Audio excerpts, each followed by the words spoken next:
दोस्तों, आपने अकबर और बीरबल से जुड़े बहुत से किस्से सुने होंगे। तो चलिए आज एक किस्सा हम भी सुनाते हैं। एक बार बादशाह अकबर के राज दरबार में एक बहुत ही ज्ञानी पंडित आए। बादशाह अकबर से वह कुछ प्रश्न पूछना चाहते थे और वो चाहते थे कि बादशाह अकबर उनके प्रश्नों का उत्तर दें।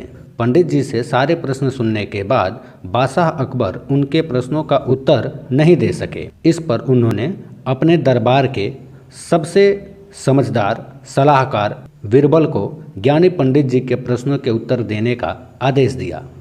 राज्य में बीरबल की चतुराई के किस्से बहुत प्रसिद्ध थे और सभी को उम्मीद थी कि बीरबल ज्ञानी पंडित के सभी प्रश्नों के उत्तर बहुत ही सरलता से दे सकते हैं। बीरबल ने पंडित जी से कहा कि पंडित जी, आप अपने प्रश्न पूछ सकते हैं। इस पर पंडित जी ने पूछा कि बीरबल, या तो तुम मेरे 100 आसान प्रश्नों के जवाब दो या फिर मेरे एक कठिन प्रश्न का जवाब दो। बीरबल ने कुछ समय सोचने के बाद पंडित जी से कहा, मैं आपके 100 आसान प्रश्नों के बजाय एक कठिन प्रश्न का उत्तर देना पसंद करूंगा। फिर ज्ञानी पंडित ने बीरबल से प्रश्न किया, बताओ पहले मुर्गी आई या फिर अंडा?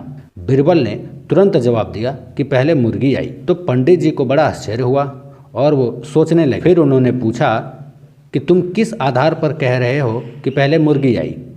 इस पर बीरबल ने हंसते हुए पंडित जी से कहा, आपने यह दूसरा प्रश्न पूछ लिया, जबकि आपने मुझे एक कठिन प्रश्न के उत्तर के लिए कहा था, यानी कि आप सिर्फ एक ही प्रश्न पूछ सकते हैं। इसके बाद ज्ञानी पंडित बीरबल को कुछ और नहीं कह पाए और जवाब दिए बिना ही राज दरबार से बाहर चले गए। बीरबल की चतुराई को देखकर बादशाह अकबर ने बीरबल से कहा कि तुम इस राज्य के सबसे चतुर व्यक्ति हो। आप अपनी सोच और समझ की शक्ति का सही उपयोग करके अपनी हर समस्याओं के हल को बहुत ही आसानी से ढूंढ सकते हैं। ऐसे ही मज़ेदार वीडियो के लिए आप चैनल को सब्सक्राइब कीजिए। मिलते हैं अगले वीडियो में।